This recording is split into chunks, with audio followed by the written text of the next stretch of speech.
Titre du Parisien, blessés par centaines, pillage, vitrines brisées, barricades, voitures incendiées. Non, il ne s'agit pas d'un article sur l'acte 24 des Gilets jaunes, mais bien d'un compte-rendu de la grande manifestation des sidérurgistes à Paris, le 23 mars 1979.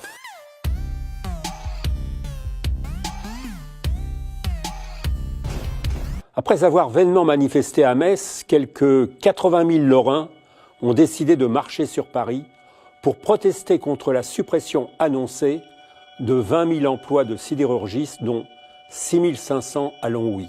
Manifestation pacifique et largement unitaire, relayée par une radio pirate et pionnière, Radio Lorraine Cœur d'Acier. Du point de vue de l'organisation et de l'affluence, la marche du 23 mars 1979 est un succès incontestable. Mais les journaux en donnent une autre version.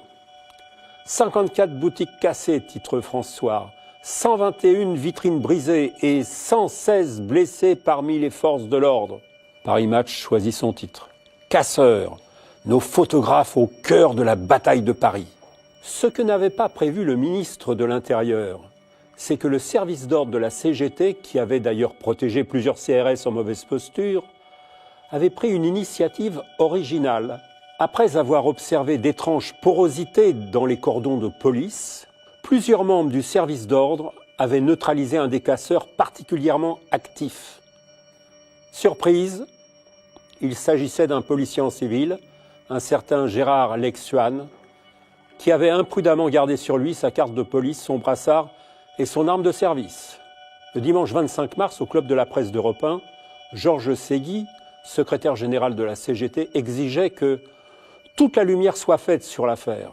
Nous avons, disait-il, toujours eu la conviction que les prétendus groupes autonomes étaient manipulés à des fins de provocation.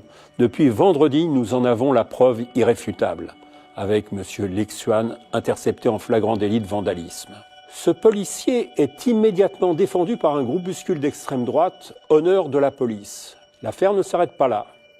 Le mardi 8 mai, la voiture de Maurice Lourdez explose devant son domicile en Seine-et-Marne. Maurice Lourdez était l'un des principaux responsables du service d'ordre de la CGT.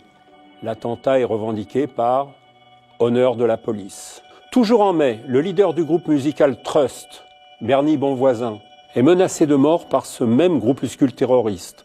En réaction à leur tube, Police Milice.